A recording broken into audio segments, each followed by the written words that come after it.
Et bienvenue à tous à cette autre édition de Planète Facebook.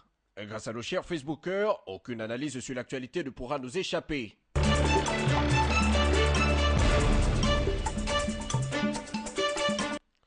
Et commençons cette édition comme d'habitude avec la page Facebook de RFI qui revient sur les 50 ans du discours du révérend Martin Luther King. 50 ans après le rêve de King, le combat pour l'égalité des droits continue aux États-Unis. Il y a 50 ans, les manifestants réclamaient des emplois et la liberté. Un demi-siècle plus tard, les revendications n'ont guère changé. Les Noirs veulent toujours des emplois, le taux de chômage étant beaucoup plus élevé dans leur rang que chez les Blancs. Et ils réclament aussi la justice. Tous les orateurs qui se sont succédés sur les marches du mémorial Lincoln ont rendu hommage à l'œuvre de Martin Luther King, ont tous souligné que même si des progrès avaient été réalisés dans la lutte pour l'égalité raciale, il restait encore beaucoup à faire. Le premier Facebooker à réagir dit qu'il a le rêve qu'un jour, le FMI arrêtera d'appauvrir beaucoup l'Afrique avec ses plans sociaux qui ne servent à rien.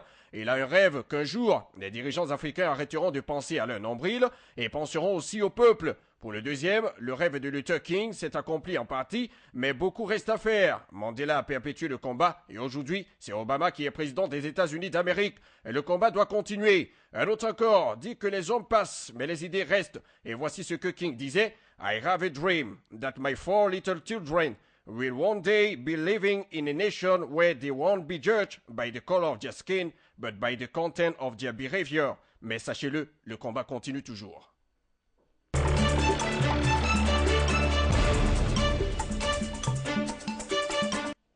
Sur la page Facebook de RFI encore, David Cameron et Barack Obama ont convenu samedi d'entreprendre une action militaire contre la Syrie. Et le président américain a scellé l'affaire durant un appel téléphonique de 40 minutes au premier ministre Cameron.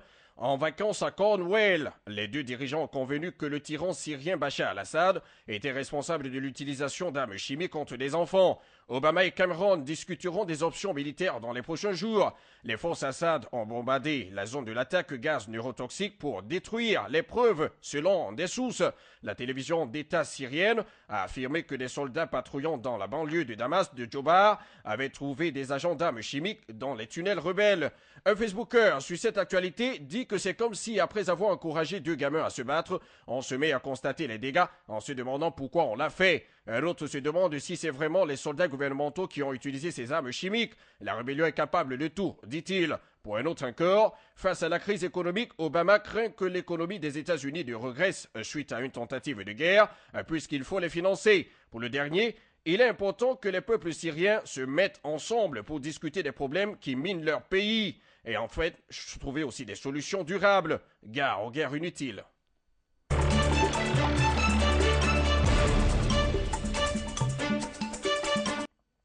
Sur la page Facebook de France 24 à présent, la rédaction nous fait savoir comment les États-Unis ont aidé Saddam Hussein à gazer l'Iran. Des documents de la CIA révèlent que Washington a fourni des renseignements clés à Bagdad en 1988 pour mener des attaques chimiques contre l'armée iranienne.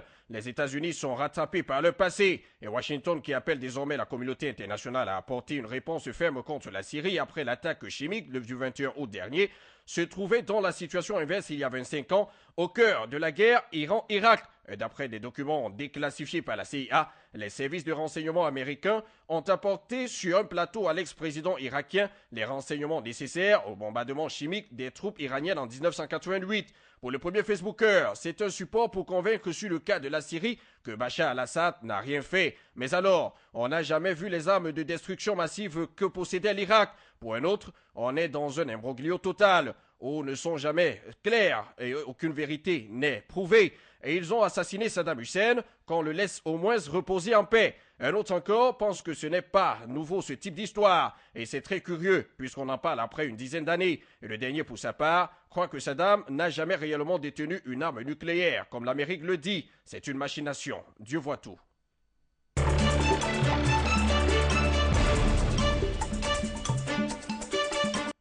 Et terminons cette édition toujours sur la page Facebook de France 24 qui nous parle des manifestations à Gaza contre la reprise des négociations de paix entre Israël et la Palestine. De certaines personnes ont manifesté vendredi dernier dans la bande de Gaza contre des négociations de paix israélo-palestiniennes à l'appel du Hamas et du djihad islamique. Après la prière, les manifestants se sont dirigés vers le centre-ville, certains brandissant des banderoles sur lesquelles on pouvait lire « Non aux négociations » et d'autres accusant le président palestinien Mahmoud Abbas, basé en Cisjordanie, d'échec politique. Et le Hamas, ce parti rival de celui du président palestinien, le Fatah, estime que le retour à la table des négociations ne reflète pas la volonté du peuple palestinien. Là aussi, nos somptueux Facebookers n'ont pas manqué de faire leur analyse. Le premier dit que les Israéliens ne veulent pas réellement négocier avec les Palestiniens. Ce sont des négociations fantouches. C'est pour cela qu'à chaque fois que les négociations commencent, ils trouvent un moyen pour les stopper. Un autre estime que c'est la fin du monde. C'est tout. Il n'y a plus rien à dire. Mais un autre encore a quelque chose à dire. Celui-ci pense que ce sont deux pays maudits qui méritent de brûler en enfer. Ça n'a que trop duré. L'islam n'est pas cruel.